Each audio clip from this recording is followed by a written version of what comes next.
Himachal police constable की series को आगे बढ़ाते हुए आज के क्वेश्चंस डिस्कस करेंगे। लेकिन अगर अभी भी आप नोटिफिकेशंस का वेट कर रहे हैं कि नोटिफिकेशंस आएगी तभी हम पढ़ना शुरू करेंगे, तो दोस्तों कहीं ना कहीं आप बहुत बड़ी मिस्टेक कर दोगे, क्योंकि हमारे पास ऐसे स्टूडेंट्स हैं जो पिछले 1 साल से कंटिन्यू तैयारी कर रहे हैं इस एग्जाम को टैकल करने के लिए, पुलिस वर्दी के सपने को साकार करने के लिए। तो लाइटली मत लीजिए, क्योंकि ऑलरेडी डीजीपी के पास ये नोटिफिकेशंस जा चुकी है। हरी झंडी किसी भी टाइम आपको देखने को मिल सकती है इस नोटिफिकेशंस के रिगार्डिंग। ठीक है, तो आप स्किप मत करिए। इन क्वेश्चंस के माध्यम से टॉपिक्स देखिए कहां से क्वेश्चंस बन रहे हैं आपके टॉप 10 मैगजीन्स में, रिपीटेड क्वेश्चंस में, हाईलाइटेड में। तो ये सभी क्वेश्चंस इंपॉर्टेंट है। पहला क्वेश्चन आपकी स्क्रीन के सामने है। निम्नलिखित में से किस अधिनियम ने भारत में सांप्रदायिक चुनावी प्रस्ताव पेश किया? इंपॉर्टेंट क्वेश्चंस, सबको क्वेश्चंस आना चाहिए, सोचना है सभी ने। 3 सेकेंड सभी के पास रहते हैं दोस्तों। The right answer is option number C, यानी कि इंडियन काउंसिल एक्ट 1909। अब दोस्तों चाहे मैं बात करूं यहाँ पर इंडियन काउंसिल एक्ट 1861 की, 1892 की, 1909 की या फिर 1935 की, ये सभी आपको क्लियर होने चाहिए 1 बाई 1 करके। ठीक है, क्योंकि यहाँ से डायरेक्ट क्वेश्चंस एग्जाम में होता है। फ्रेंड्स, अगर आप हिमाचल पुलिस कांस्टेबल के लिए फ्री टेस्ट हजारों स्टूडेंट्स के साथ लगाना चाहते हैं जो ऑलरेडी इस एग्जाम को देंगे आपके साथ परीक्षा हॉल में, अगर आप अपना कंपटीशन चेक करना चाहते हैं तो यहाँ पर व्हाट्सएप कर लेना। ठीक है, व्हाट्सएप करते समय Himachal Pradesh police constable free test जरूर मेंशन करें, जिससे हमारी टीम को पता चल जाता है। लेकिन अगर आप प्रोफेशनल्स के अंडर ये कोर्स ज्वाइन करना चाहते हैं पुलिस कांस्टेबल के लिए, तब भी आप यहाँ पर व्हाट्सएप कर लेना। ठीक है, और आप अपनी वर्दी के सपने को साकार कर सकते हैं। ठीक है, चलिए नेक्स्ट यहाँ पर क्वेश्चंस देखेंगे। 2011 में निम्नलिखित में से किस राज्य में सबसे अधिक लिंग अनुपात है?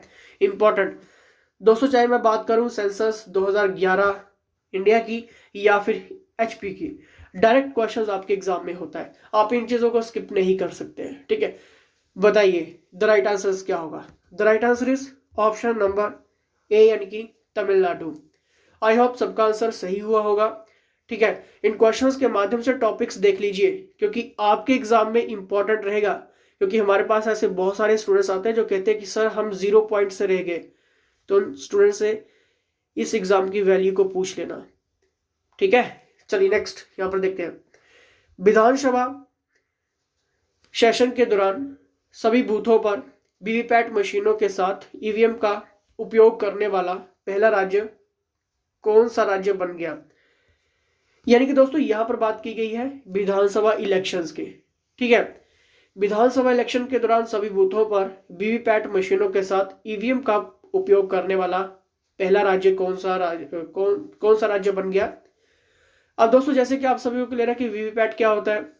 ठीक है, जब आप ईवीएम में किसी भी नेता को जब वोट डालते हैं तो आपके सामने एक छोटी सी स्क्रीन दी होती है वीवीपैट में। ठीक है, जिसमें आप देख सकते हैं कि आपने जो वोट डाला है उसका नाम आपको वहां पर शो हो जाता है, यानी कि आपका वोट आपने जिसको डाला क्या वो सही गया या नहीं गया। ठीक है, क्योंकि जैसे कि अपोजिशन पार्टीज के दौरान ईवीएम हैक करने का आरोप लगाया जाता है। ठीक है, तो उस चीज को दूर करने के लिए, उस थॉट को दूर करने के लिए, ठीक है, वीवीपैट का यूज होता है।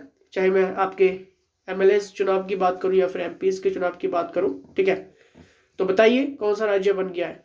इंपॉर्टेंट है, और डायरेक्ट क्वेश्चंस आपके एग्जाम में होंगे अभी इलेक्शन से रिलेटेड। ठीक है, सभी क्वेश्चंस इंपॉर्टेंट है, बताइए। The right answer is option number B, यानी कि हिमाचल प्रदेश। याद रखना है आपको। ठीक है, चलिए नेक्स्ट यहाँ पर देखते हैं।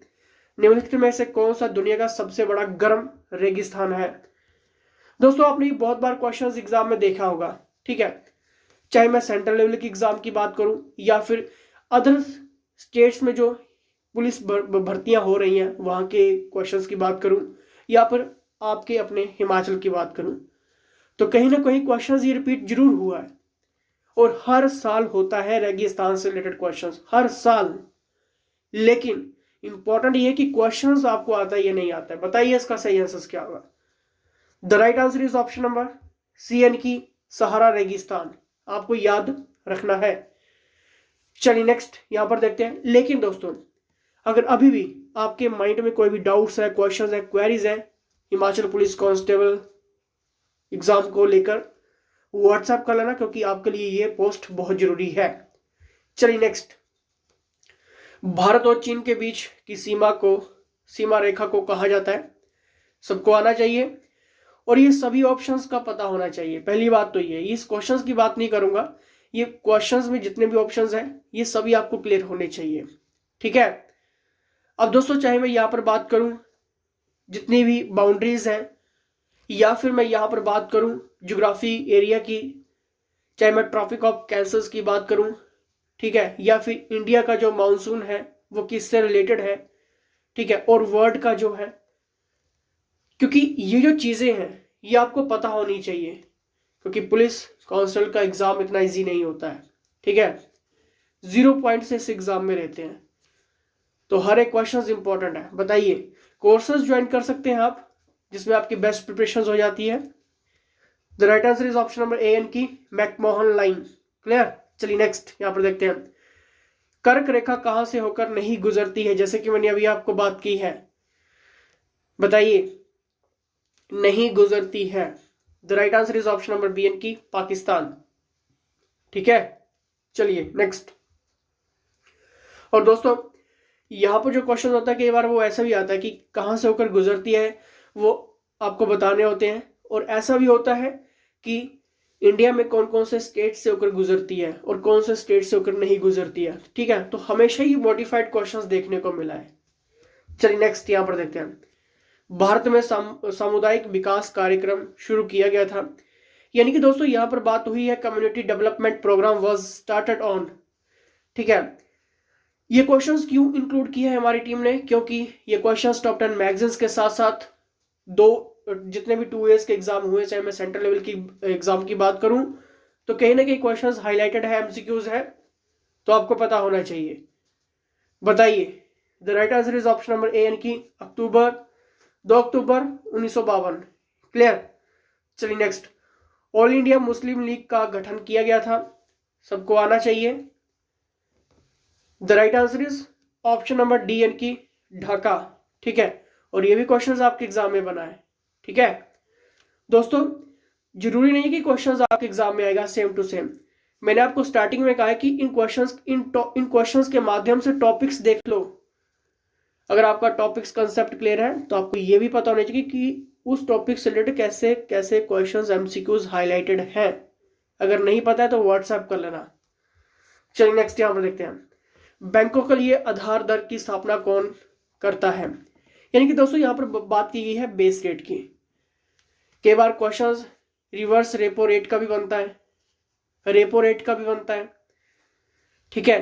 क्योंकि हल्का जो एक सेगमेंट रहता है बैंकिंग का, जो टचअप रहता है आरबीआई का, जो क्वेश्चंस आपके एग्जाम में बनते हैं, ठीक है।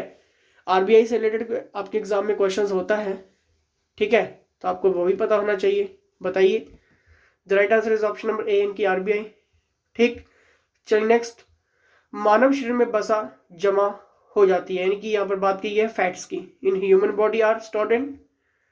बताइए, क्या वो लीवर में, पैनक्रियाज में, किडनी में, या फिर एडिपोज टिश्यू में? बताना है सभी ने। अब दोस्तों यहाँ पर ये क्वेश्चंस का आप मतलब समझ सकते हैं कि डेली साइंस का क्वेश्चंस है, लेकिन क्वेश्चंस लीवर से रिलेटेड भी आपके एग्जाम में क्वेश्चंस होता है, पैनक्रियाज से रिलेटेड क्वेश्चंस एग्जाम में होते हैं, किडनी से रिलेटेड क्वेश्चंस होते हैं, ठीक है, एडिपोज टिश्यू से रिलेटेड क्वेश्चंस आपके एग्जाम में होते हैं, इनकी ऊतक जिसको हम कहते हैं। लेकिन क्वेश्चंस जो वो आपको एमसीक्यूज ही देखने को मिलता है, इंपॉर्टेंट और बेसिक क्वेश्चंस, ठीक है। आप इन चीजों में डीपली नहीं जानेगा कभी भी, क्योंकि वो आपका सेगमेंट नहीं है। लेकिन जो बेसिक क्वेश्चन है वो तो आपको क्लियर होना चाहिए। बताइए, the right answer is option number D एन के एडिपोज टिश्यू। क्लियर। चलिए नेक्स्ट यहां पर देखते हैं, कौन सा संस्थान इंडिया इनोवेशन इंडेक्स जारी करता है? अब दोस्तों मैं चाहे यहां पर बात करूं नीति आयोग की, सीएसआईआर की, आरबीआई की, इसरो की, तो जैसे कि मैंने आपको पहले भी क्लियर किया है कि आप अपने एग्जाम के लिए अगर आप बेस्ट प्रिपरेशन कर रहे हैं, तो जैसे कि मैंने आपको पहले बताया कि इसरो हो गया, नासा हो गया, ठीक है, ये भी आपको सेगमेंट लेकर चलना है। नीति आयोग से रिलेटेड क्वेश्चंस होते हैं, सीएसआईआर, आरबीआई से रिलेटेड, जैसे मैंने अभी आपको ऊपर क्लियर किया है। तो आप टॉपिक्स देख लो, एक भी क्वेश्चन नहीं छूटना चाहिए आपका। बताइए, और पहली बात तो ये कि जितने भी इंडेक्सेस होते हैं कौन जारी करता है, किस लिए जारी होते हैं, कौन कौन से सेगमेंट इंडेक्सेस में रखे जाते हैं, ये हर एक चीज इंपॉर्टेंट है। जिस दिन आपको ये सारी चीज़ें पता हो गई, आपके लिए गवर्नमेंट एग्ज़ाम, चाहे पुलिस का हो, क्लैरिकल का हो, एचएस हो, एलाइड हो, कोई भी एग्ज़ाम हो, आप आराम से उसको टैकल कर सकते हैं। लेकिन फ़र्क सिर्फ इतना है कि गाइडेंस के साथ साथ दोस्तों, अगर उसी गाइडेंस में मेहनत हो तो फिर मंजिल जो वो जल्दी मिलती है। ठीक है, सक्सेस जो वो जल्दी मिलती है।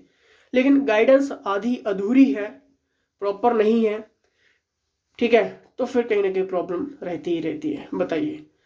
The right answer is option number A एन की नीति आयोग। क्लियर। चलिए नेक्स्ट यहाँ पर देखते हैं।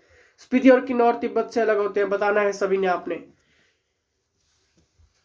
The right answer is option number C एन की जास्कर सीमा।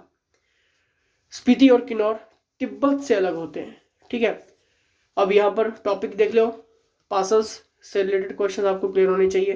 ठीक है, हिमाचल का ज्योग्राफी आपने क्लियर करना है बस। बताइए नेक्स्ट। प्राचीन में रामपुर बुशहर राज्य की राजधानी थी। इंपॉर्टेंट है, रामपुर बुशहर राज्य की राजधानी थी। The right answer is option number C यानी कि कामरू। चलिए नेक्स्ट। मंडी की स्थापना किस शताब्दी में हुई थी? अब दोस्तों इस क्वेश्चन से आप ये चीज क्लियर कर सकते हैं कि जितने भी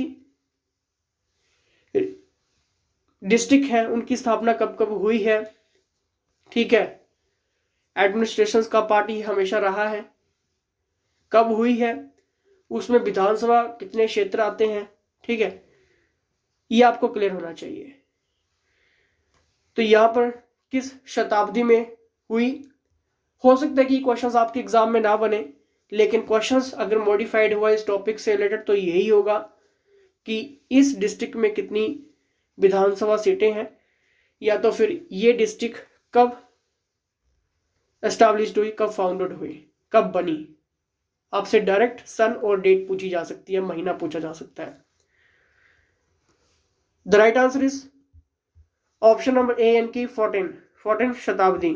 कौन सी नदी तिब्बत के मानसरोवर से निकलती है और शिपकिला में हिमाचल प्रदेश में प्रवेश करती है? अब नदियों की बात आती है तो आपको क्लियर होनी चाहिए कौन सी नदी कहां से निकल रही है, किस स्थान को छोड़कर जा रही है, उस नदी की सहायक नदियां कौन कौन सी हैं, कौन कौन सी नदी को उसके प्राचीन नाम से जाना जाता है, कौन कौन सी नदी के ऊपर हाइड्रो प्रोजेक्ट चल रहे हैं, किस देश से संबंधित है, किस देश का योगदान उनमें मिल रहा है, कितने करोड़ का बजट रखा जा रहा है। इकोनॉमी सर्वे या फिर बजट की जब भी हम बात करते हैं तो बस इसी तरह के क्वेश्चंस आपके एग्जाम में मॉडिफाइड हो जाते हैं, एक ही लाइन एक ही वे में, बस थोड़ा सा डिफरेंस होता है गाइडेंस का। बताना है आपने इसका सही answer. The right answer is option number C यानी कि सतलुज। अब आपने क्या करना है, व्हाट्सएप करना है एचपीजी की अपनी टीम को। फ्री टेस्ट की डिटेल मैंने आपको स्टार्टिंग में बता दी है। Full crash course police constable के लिए आप ज्वाइन कर सकते हैं प्रोफेशनल्स के अंडर, आप अपनी वर्दी के सपने को साकार कर सकते हैं। पिछले लेक्चर्स नहीं देखे हैं, डिस्क्रिप्शन बॉक्स चेक करिए, लाइक शेयर सब्सक्राइब करिए और जुड़े रहिए। तो फिलहाल दोस्तों इसके साथ जय हिंद, जय हिमाचल।